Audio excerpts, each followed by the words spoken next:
as the Soviet Empire.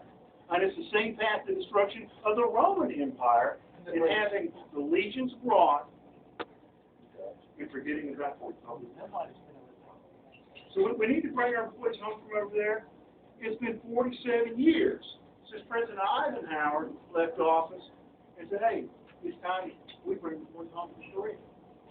47 years. Now that DMZ over there isn't all that important to us. We have a southern border that really is. And what happens on that DMZ, or what happens on that Iraqi-Iranian border, or any of the other Iraqi borders for that matter, they're not going to matter 50 years from now if we don't secure our southern border. And one last item here on independence, actually two last items here on independence and America First. We have this huge trade imbalance.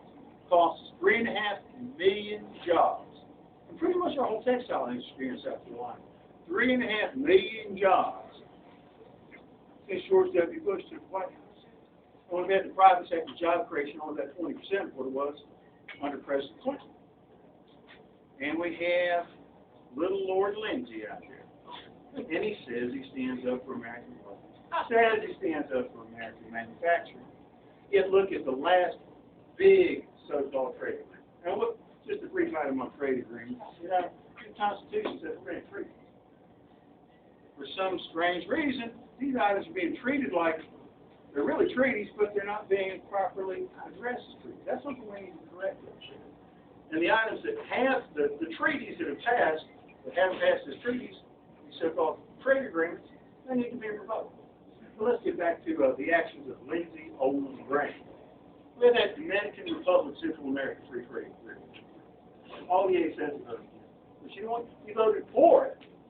Before he voted against. They have this rule in the Senate they call it cloture. You have to get a certain numbers, 3/5 of those presidents, in order to shut off debate and bring a measure to the floor. If you take the vote of Lindsey Graham and you take the vote of John McCain, and you put them in the other column, DR captain doesn't come to the floor to a vote. And whether it's NAFTA or CAFTA, it's shafted for the American worker. Well, we got to roll this stuff back. Amen.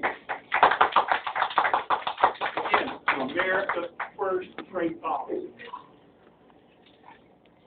And as this relates to the situation in Iraq and Afghanistan, all these trade dollars we're sending over there to Communist China are being used by Communist China to build ships, missiles, and airplanes. So the first time in the history of China, they have a blue water navy.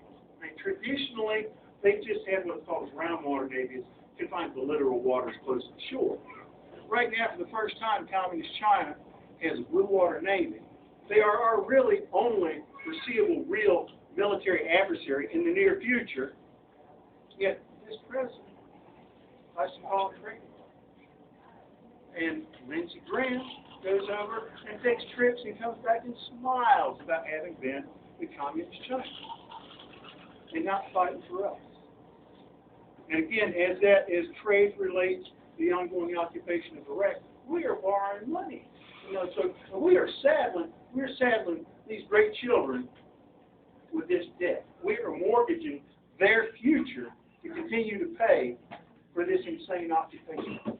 We need to get back to America First, America First, America First. And if we can